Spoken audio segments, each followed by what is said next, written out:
All right, so if you're new to this channel, guys, first and foremost, welcome. You get a lot of value because on this channel, we like to focus on the 3 pillars to financial freedom: personal finance, credit, money management, budgeting, funding, making sure you have a repeatable source of investment capital, getting capital from everywhere so you can buy properties on repeat. And the third, real estate investing. We like to focus our attention on buying whole, multi-unit properties, rental properties, multi-family properties, so you can get that passive income and say goodbye to 9 to 5. Now, if you're new, I'm Juan Pablo, and a little bit about myself. I ended up quitting my 9 to 5 at 30 years old with 30 rental units, and that helped other 9 to 5ers do the same thing, to achieve enough passive income through rental properties so they can say goodbye to 9 to 5. So let's jump into the topic, right? So we're talking about achieving financial freedom, right? To quit the 9 to 5 through your real estate holdings portfolio. But you might be wondering, what type of property should I buy first?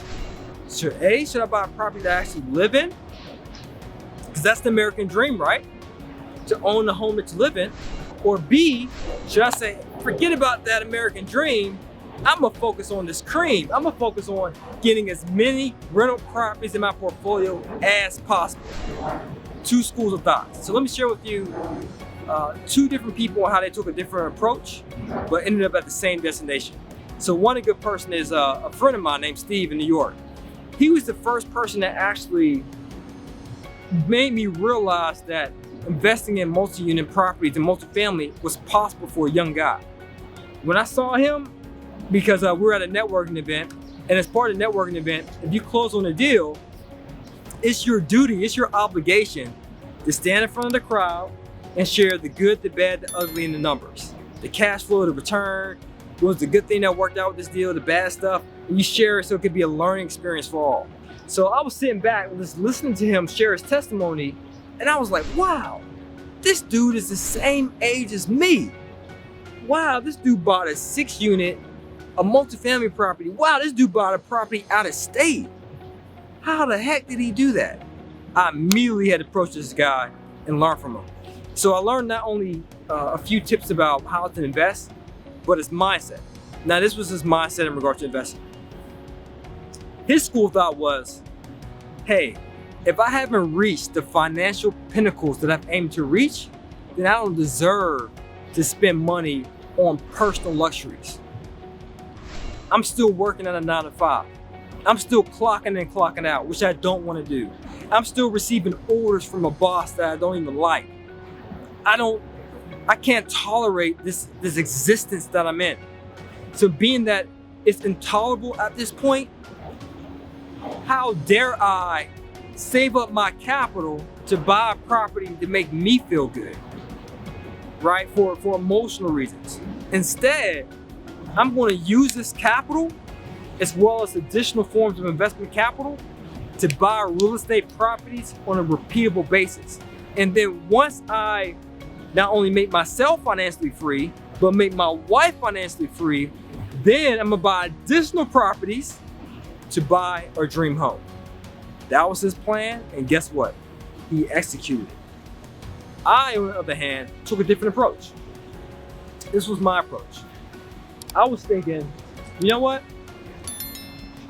Based upon my resources, I don't have a lot of investment capital sitting in the bank like you, Steve. You know, I don't have tens of thousands of dollars in the bank. And secondly, my credit score isn't that good.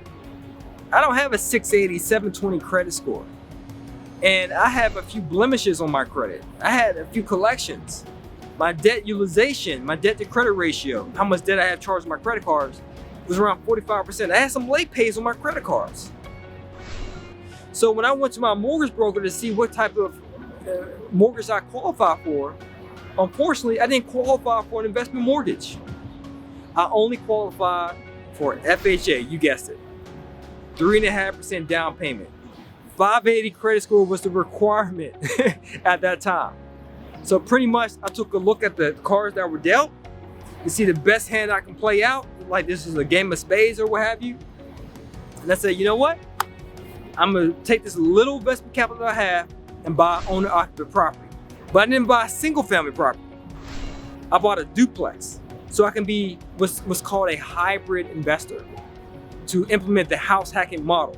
where I lived in one unit and rent out the others to international students and so forth, so I can increase my passive income. And then once I bought that first property, so technically, yes, it was an owner occupant, but it was also an investment property too because it had tenants.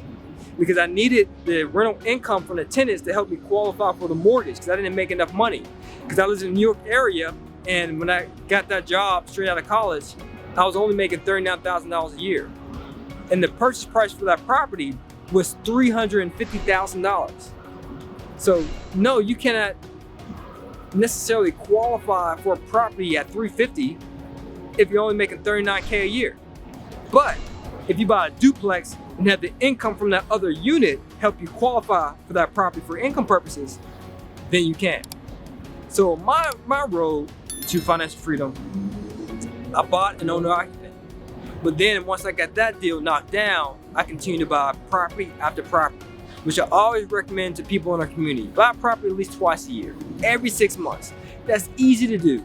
You can still be the family man or woman. You can still work your 9 to 5. You can still have fun, hang out, and all that good stuff.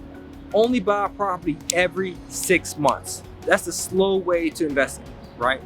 Within 5 years, you'll be financially free. Now, if you want to accelerate it, if you're like my friend Steve, who says, you know what? I want to quit my day job yesterday. I can't stand this state of existence that I'm in. Then do what I did in my 3rd year. I was buying a property every single month. I said, you know what? It's go time. You know what? I need to leave my 9 to 5. I need to be financially free. I need to discover my purpose in life. Because how can I discover my purpose if I'm strapped behind a cubicle, right? If 40 plus hours are spent at this day job, not even including the time I spent commuting. Again, I live in the New York City area. So it's typical to do an hour, 20-minute commute there and back. I accelerated that process and bought enough properties to the point every single month I exited the 9 to 5 world, all right? So I want to show you those 2 schools of thought. So what you need to do, my friend, is this. What resources do you currently have available? Do you have enough investment capital to invest in an investment property? Do you qualify for investment mortgages? Do you have enough investment capital in which you can put 20% down on the property in the market that you plan to invest in? If so, go my friend Steve route. If you get started like me, in which you don't have the investment capital for 20% down payment, and you might not have the credit score, then go my route. Do owner occupant, but make sure it's 2+ units. But at the end of the day, Steve and I did not do this. We did not buy our dream home as our first property. Because when you buy your dream home as your first property, there's an emotional attachment. And you don't need that mindset as an investor starting out. You need to be logical in your buying process, not emotional, okay? You can save the emotions later when you celebrate your success. You buy the property, you're financially free, you're making cash flow, you're on an all-time high emotionally, then at that point, you can buy emotional. You can make an emotional decision to buy your dream home. All right, guys, well, that's it. I just want to share with you a few tips there and motivate you. So if you're interested in learning more about how you too can invest, how you can get passive income so you can say goodbye to 9 to 5, and have a free training for you. Only thing you have to do is just check the link below in the description. Now, just don't take my word for it. Listen to one of our people in our community as a case study and see their results. As always, guys, it's to your success. Continue to earn passively, live passionately. Peace. I just invested in Pittsburgh, and I came to this event this weekend just to see a little bit of the city, what I'm investing into, and meet the 100 PF crew who I deal with on the phone. They made me feel like family. You know, Juan's like a brother to me, even though I only know him through YouTube. And I had a great weekend. I learned a little bit more about business credit, how I could use business credit, but in different states, to get more business credit, to acquire more multifamily. So he advanced my business credit knowledge a lot coming this weekend. I'm just excited this weekend to see each neighborhood. Now when I see listings back home, I know the neighborhood, if it's an A, B, C, or D neighborhood right away. So I'm very excited that I know the neighborhoods now in Pittsburgh.